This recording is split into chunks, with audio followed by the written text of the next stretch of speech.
Bueno, bienvenidos a Tiempo Fuera. Hoy estamos con Kalif, jugador de Medi Byroy. Well, Kalif, how are you doing? How's your day going? It's good, no complaints.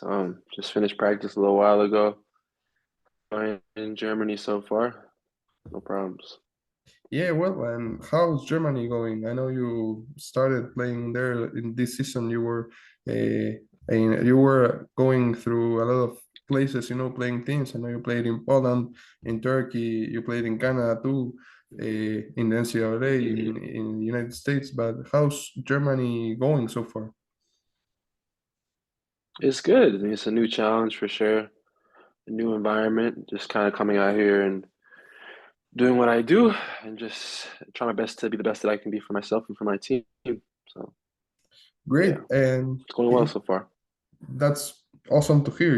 I was watching, some of your stats, and you're playing great too. Especially on your field goal percentage, you're doing excellent. hmm I know you have a 70%. That's almost incredible. Impossible. Just I just continue to just teammates put me in good positions, and I try and do the best that I can with that. So just allowing them to put me in good positions and on pick and rolls or in the post or wherever and taking good shots. So that's the best that I can do for me and my team. Amazing. And we like to give our interviews kind of at the beginning, kind of a timeline type of vibe. So we always want to Mm-hmm. start with the first question. With the beginning of your basketball journey, with who or what Mm-hmm. introduced you to the world of basketball? Well, I started playing soccer or football, as most people call it in the world. And I played that until I was about 9 or 10, and then I was just really tall. So I think that I was good at soccer and I played well, but people were always like, he's too big for this sport. Why is he playing this? And kind of eventually it kind of shifted me towards more basketball. And then my dad was always an advocate for me playing soccer early on, but he supported me with whatever I did. So he let me go and play basketball, and then I just kind of stuck, and I've been doing it ever since. Great. Are you a big football fan? Yeah, yeah, big football fan at the same time. So happy Canada's in it this year in the World Cup. So Yeah. hopefully we can do a little bit better, but we'll see. It was against Belgium, no? 1-0, didn't it? If I'm Yeah, correct. yeah, we lost Uh, to Belgium 1-0, but some promising stuff went on. So we looked okay. yeah, So we'll yeah. see. We'll see if we can do a little better next time. I watched the game and Canada did great. I have to be honest. I didn't have the best expectations because I think that Belgium was like the top team of the group, and Canada has hmm qualified sometimes, but it never as a top prospect, and not now too. Obviously, hmm my team is not a top prospect. I will say that too. Uh, and you played a very good game. It was interesting to watch. Yeah, no, they definitely they surprised a lot of people with how they played. So we'll see how the rest of the games go. Hopefully they can get through the group stage and move forward, but we'll see. Yeah, well, I'm from Uruguay, so today I was kind of disappointed. Okay. I have to be. Yeah, I can understand. I understand. But eh, you guys have a good team. You guys have a pretty good team, though. No, not too bad. You guys aren't bad. yeah, You have a solid squad. we have a good team, but you know, in Uruguay there are two big teams. hmm In every country there are the two top teams that always fight against each other for the title, and hmm in this case in Uruguay, it's Nacional and Peñarol. I'm from hmm Nacional. In fact, as a fact, I have the jersey right here while I was watching the game. I, so I hmm had it. And the DT, the coach of Uruguay, is from Peñarol. That's the other team. So hmm the team that he brought, there were some players that deserved to be there that didn't go because they were from Nacional. So hmm I have to say that. Yeah, yeah. I mean, well, hopefully they can make it work with what they have. But yeah, we'll definitely see in these next couple of days and see what happens. But yeah, I wish your team luck. Same. You have a tough team, but I wish your team luck too. Thank you very much. Well, and also one thing that I noticed is that you played in Providence for 4 years. Providence obviously is a Hmm. very recognized team in the NCAA. So how did Hmm. you experience that? Many young people want their desire is to go to the NCAA, and you not only did that, but one of the top teams. So how was that? It was a great experience for sure. I think that when Coach Ed Cooley had recruited me, it was something that obviously I had to take a look at, and I think I had a couple of the schools that I was interested in, but in the end, I went deciding on Providence, and I had a great 4 years. Just a lot of ups and downs for sure, but I think that it definitely taught me a lot, and it helped me push towards a lot of the things I'm doing now, and just continuing on a path of trying to better myself and get to better levels and work towards higher success. But it was a great school, great atmosphere, great fan base, and just a lot of great people as well. So I'm definitely thankful for the opportunity. Perfect. And well, as I mentioned, you after that 4 years, you went on a journey in Turkey, in Canada too, in Poland. It's Poland, yeah, Poland, and now in Germany. How did you experience Hmm. the overseas experience? There are a lot of, especially American players that kind of tend to look at the overseas career a little bit with. I don't know how to say it, but I mean, I guess it's the literal translation of what I'm trying to say, but kind of not not not too desirable. But uh, Hmm. how No, how that's a good one. how did you experience this so far? Uh, for me, honestly, I think that it's a great opportunity. I think that it's a blessing anytime that you can get paid to do the thing that you love. And I think that obviously the higher you get on these levels, like people sometimes don't look outside what they see in their small areas. And I think that the NBA isn't a great goal and a great option, but there's also many other ways where you can get paid and do the thing that you love. So I think that it's the opportunity and seeing that there's so many ways that you can do it in so many different countries and being able to experience different parts of the world while still doing it. It's something that obviously I think that I couldn't pass up. And I think that the more that I look at it and the more that I continue to grow with it and continue to get older, I see the how much value it's given me and the blessing that it truly is. So every time I try and move up and try and get better, but I've enjoyed my experiences so far. Yeah, I mean, you are going up definitely. You were in the second division in Turkey. That's a good league, but it's not the greatest in Europe. And now you're in Germany. That it's in my opinion, one of the I would say top six leagues in Europe for sure. So Yeah. it's a tough competition. Hmm. No, for sure. It's definitely every day, every game that you play, even the players you play against in practice, on every level, I think it's really shown that it's definitely a lot of competition. A lot of teams out here that are obviously all fighting for the same thing to move forward and push forward, and that's what I've always wanted. I'm a big competitor, so I think that something I always want to do is compete and show that we can compete with those top teams. So anytime I get out there, I try and play my best abilities and push myself. So it's Amazing. cool. Yeah, yeah. And well, another thing that we kind of always like to ask. I know that you are currently wearing number 23. Is there a reason you wear that number? Hmm. Well, I'd always worn 13, so I wore 13 for maybe like I have to say since I was probably maybe like 15, 14, 15. And then like I believe it was my second year out of college, like when I went to Poland, they said they didn't have 13, they didn't have 13, someone else wore it. So I was like, okay, cool, I'll just take the next number. I just add another one and I said 23. Also, 23 is my parents' favorite number. So I was like, all right, it works for everything on that respect. So kind of tied everything together and I guess I'm 20. I'm either 13 or 23 everywhere I go. So to continue on that journey, and it's worked out so far for me. So I can't complain. That's great to hear. And 23 is, kind of the 10 of basketball. Definitely, it definitely is. Yeah, from what a lot of the places I've been and seen. So it's definitely a number that you have to perform it. You have to continue to play well and try and live up to not live up to the number, but obviously be your own. Just continue to obviously do the number well, do the number proud, I guess. Absolutely.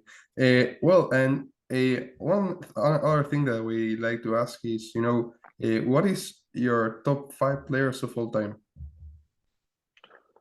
Top five players of all time. Wow. I mean, Michael Jordan's number one for sure.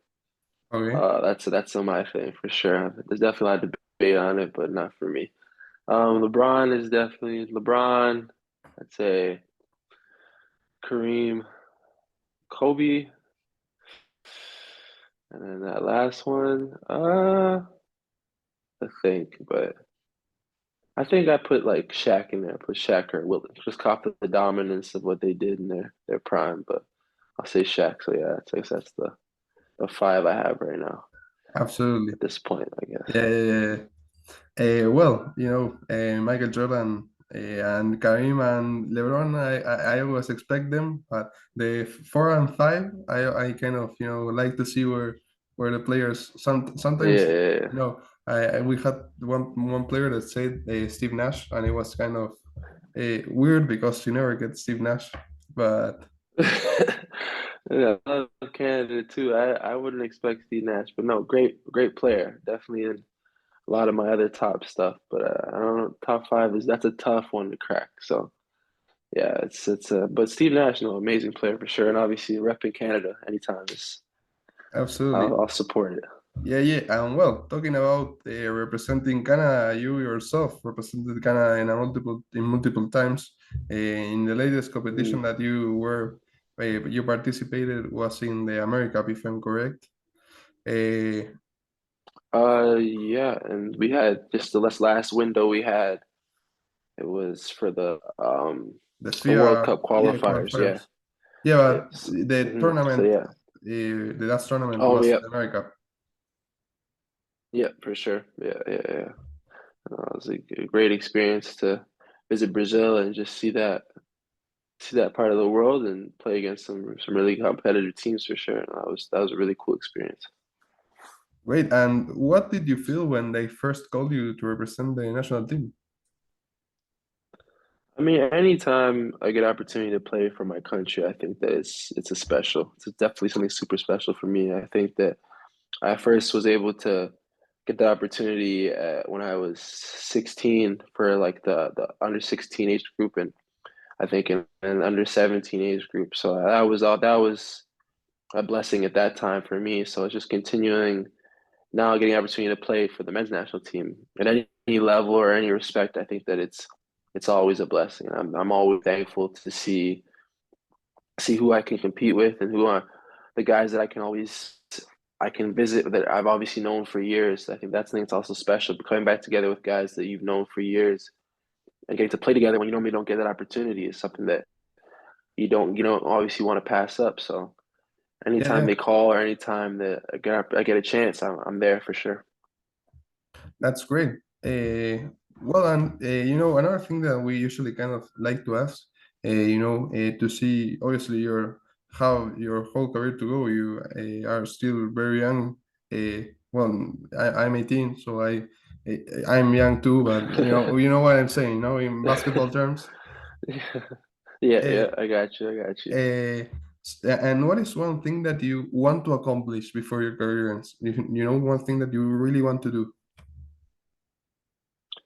Um, I think always whenever I try and play in a league, I try to strive to be the most efficient player or the most highest rebounder, things like that. And I mean, just continually anywhere I want to go, I think the biggest thing is winning championships. I think that like last year we came so close one game out of the semis, one more game win in the semis, we would have made it to the finals of that league and possibly pushed to win that. I think that's something that obviously we had always kind of anywhere you go, that's my biggest kind of goal is to win. So let's just continue to try and win championships, and then in that respect as well, it's just continue to get higher levels. I think my biggest thing is to try and play in some of the best leagues, the Euro League, wherever I can get to in the highest spots, and continue to develop my game till I can be primed for those leagues. So those are my highest kind of goals, and then my current goal is obviously just winning, just trying to get my team to win championships and be the best we can be, and how I can help that. Great. Well, and also another thing that we really like to ask is, what is the main thing that you're currently working on? I think the main thing I probably have to say I'm working on is just my post game. I think that I've been known a lot for most places I've played as a pick and roll player. It's just continue to work on my skill set in the post and my decision making, and working on just being a little more explosive, even more explosive, and working on my abilities in that respect. But just working on my overall skill set. I think that post is always a big thing, but making the right decisions when it's time to make a read, make sure that you so continue to watch film and make those and get better at making those decisions is something that I've obviously continued to work on. Perfect. And finally, the last question of the first section, there are two other sections, but they are much, much shorter. The No last worries. question of the last section is, what is the hardest player that you ever had to guard? I've ever had to guard. I played against a lot of good players. I think personally, this shocks always a lot of people, but I think Andrew Nicholson, I played him and some like workouts and stuff in Canada, and like he's just his skill set and versatility is something that is unmatched. I think his abilities are on another level in terms of just how he can finish around the rim and how he plays. It's effortless, his touch on the rim and just his skill set off the bounce. I think something that is hard to guard. So a lot of players obviously have a way that obviously you know that hey maybe he favors his one hand or he can only go this way, but he can do so many things on the basketball court that I think that it's he's one of my hardest matchups for sure. Well, and moving on to the second section, this second section is one in which the previous player we interviewed, in this case is David Mm-hmm. Cuellar, a Spanish player, uh, Okay. left a question for you. And hopefully, if you can leave afterwards a question for the next player, that would be great. And Jeez. the question that he left is, after a bad game, how do you face the next week? Uh, um, After a bad game, I think it was I've heard a lot of this quote a few times. Just like you have to have a short memory and kind of remember it and understand that take it in and you understand that whatever you guys didn't do that day or whatever I didn't do that day, you have to build on and you have to get better at. But I think that I've played enough games to understand that like if you sit there and you dwell on it and you think about it all week and you do that, you just continue to set yourself back. But obviously, if you use it, my biggest thing is obviously use it as motivation. Change something that maybe was holding you back from being effective that week before. Just try and maybe change something that could have made you a little faster, little stronger. Like maybe go harder in practice. I think it's just understanding that you have to. If it's not working and what you're doing is causing you to have bad outcomes, it's time to look into yourself sometimes, and obviously understand that maybe there's more that you can do and there's more that you can push yourself to do. So that's a good question, but I think that yeah, it's just try and understand. I sit there and I get pissed off, and I'm obviously very frustrated at times, sometimes for a day or two, or even sometimes longer, depending on how big the game was. But again, you also have to understand that you have to move forward, and life moves on. So it's another opportunity. Another opportunity will come, and take that one and change the outcome. Great, that's a great mindset to have, you know.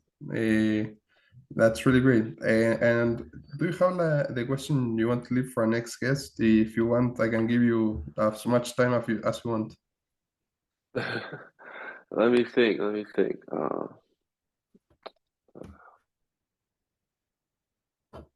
Let's say, what is your favorite place to play in the world? So I think that other guys who played overseas, I think they always have that one place that, and that always is a question that I always wonder because I've heard guys say that, hey, I played in this gym, this small gym in the middle of Poland, whatever, Turkey, that was just like it was unreal. The atmosphere was crazy. Everything about it was different. But like, yeah, what's your favorite atmosphere or place to play in the world? I personally would say last year, I love my fans this year for sure, but the way that Charney, their fans and their atmosphere there at in Poland was something that was crazy. They were rowdy.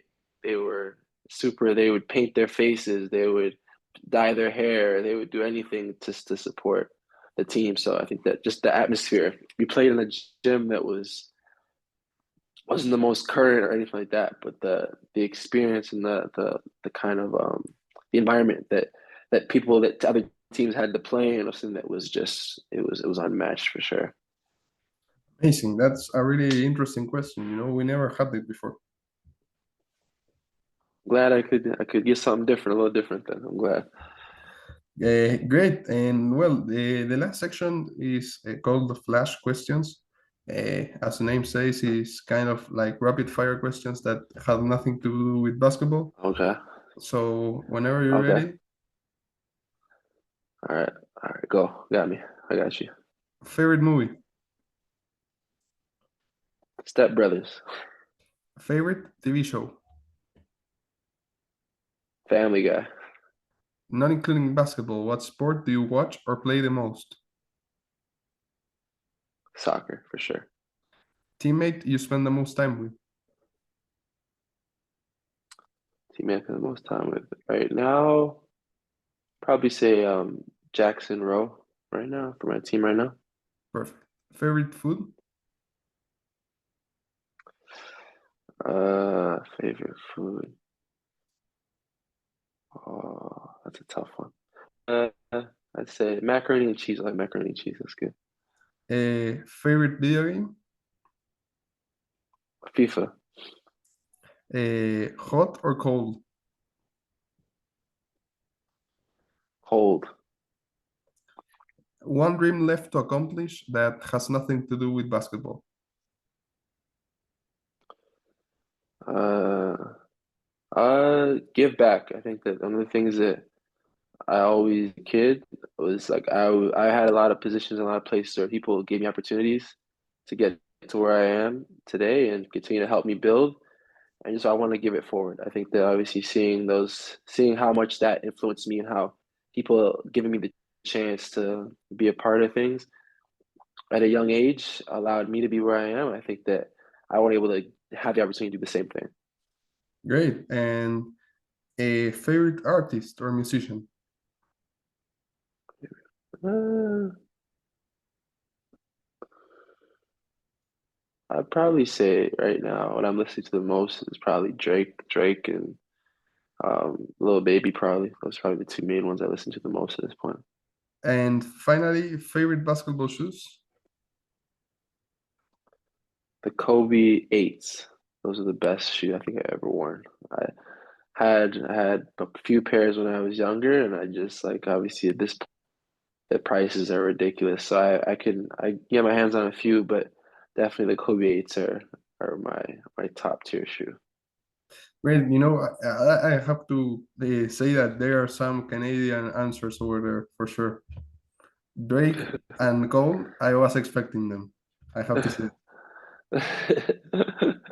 Yeah, I mean, definitely, I'm definitely a Drake fan for sure, and he just dropped a new album. So I mean, I'm listening. That's what I'm listening to it the most right now. So that's why I would definitely say that's the first thing that comes to mind. But no, yeah, I have others, but no, that the Drake is always steady in the rotation. Yeah, Drake is consistent. He always has an album to listen to recent. Yeah, he's always making sure you have something to listen to. So I always pay attention for sure. Well, Khalif, that's basically it. We really appreciate you taking the time to be here, and we'll keep in touch to let you know when the interview is going to be posted and everything. Thank you very much. I appreciate that. Thanks for having me on. Thank you, Khalif. All right, man. See you. See you.